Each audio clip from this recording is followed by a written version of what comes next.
Hello students, welcome back to your science class. In our previous video, we have discussed the various kinds of blood vessels which are arteries, veins and capillaries.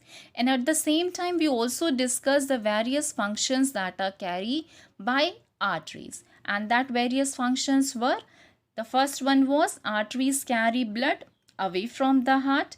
The second is that it has a thick wall in order to handle the high blood pressure, and the third point was it carries mostly oxygenated blood.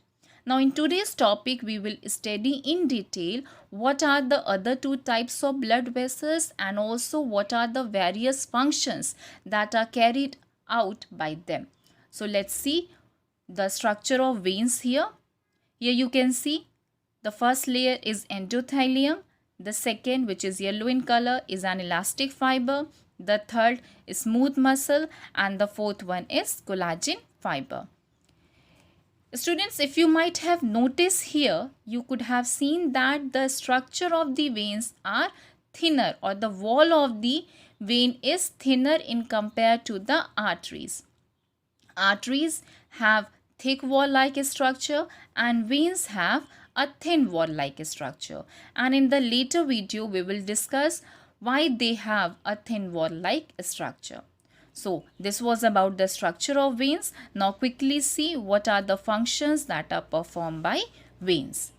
The first function that is performed by vein is that veins carry blood back to the heart under low pressure. Now first pay attention here. What does veins do? Veins carry blood back to the heart.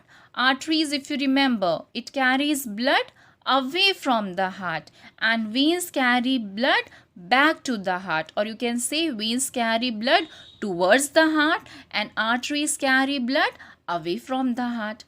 The second point here you can say is, I have written under low pressure. Now if you remember, arteries have thick wall of structure in order to handle the high blood pressure. Why high blood pressure? Because in arteries blood flows from heart to the body parts, and as I stated before, when the blood flow from heart towards the body part, it exerts a very high blood pressure. So in order to handle that high blood pressure, arteries have thick wall-like structure. But in veins, the pressure of the blood is very low. So there is no need of having a thick wall-like structure. That is why veins has a thinner wall. Why they have a thinner wall? They have a thinner wall because of the low pressure exerted by the blood. So that is the reason why veins have thinner walls. Veins have thinner walls because of the low pressure of the blood, and arteries have thick wall because of high pressure of the blood.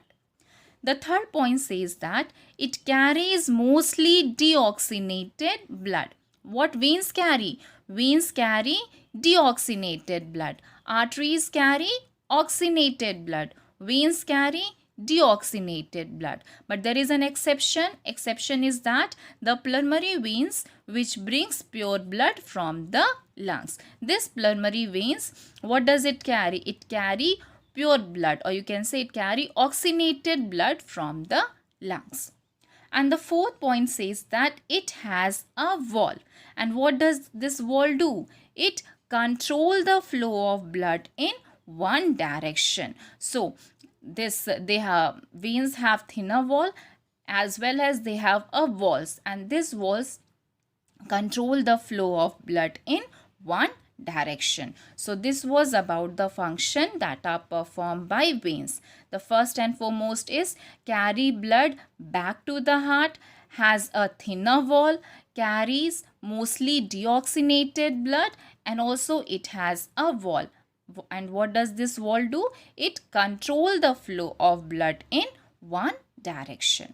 Now let's see the structure of capillary. Here you can see the structure of capillary. This is known as endothelium, and here this is known as lumen. And what is the function, or what does this lumen do? It is an inside space of tabular structure, or in easy way you can say that it is a small opening through which the exchange of materials happen between the blood and the blood cells. Now let's see what are the functions that are carried out by capillaries. The first function is capillaries allow the exchange of materials. What does it allow? It allows the exchange of materials between the blood and the tissue. So this exchange of materials, where it take place? It take place between the blood and the tissues. The second function is that it has a very thin permeable walls. And what does this permeable walls do? It allows only one cell to exchange the materials. What does it allows? It allows only one cell to exchange the material, and the exchange of material is between the blood and the tissues. Let's see the third point. In capillaries, the pressure rises and then gradually falls. Now, there is a reason why the pressure rises and the pressure falls. And the reason is that here in capillaries, the blood flows from arteries to veins.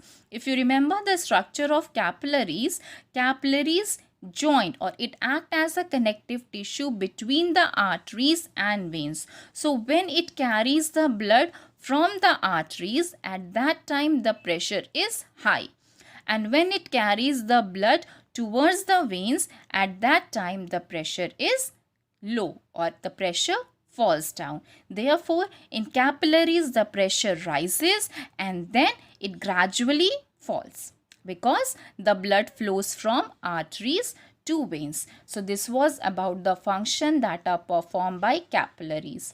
That is, capillaries allow the exchange of materials. It has a very thin permeable wall, and in capillary the pressure rises and then gradually falls. Now let's see a quick comparison between the various kinds of blood vessels, that are arteries, veins and capillaries. Arteries take blood from the heart, veins take blood to the heart, and capillaries take blood from arteries to vein. Arteries do not have wall. Walls are present to prevent the backflow of blood, and in capillaries again there is no wall. Arteries carries oxygenated blood except pulmonary artery. Veins carry deoxygenated blood except pulmonary veins, and capillaries carry both deoxygenated as well as oxygenated blood. Fourth point says that arteries is situated in very deep into the skin. Veins are situated superficially on the skin, and capillaries are situated on the terminals of arteries or veins. So this was about the three types of veins, that is arteries, veins and capillaries. Now students, along with this video I have attached a short note for you, so that you can quickly revise what we have learned till date, and you can make your own notes in order to revise the topic. Thank you and have a nice day.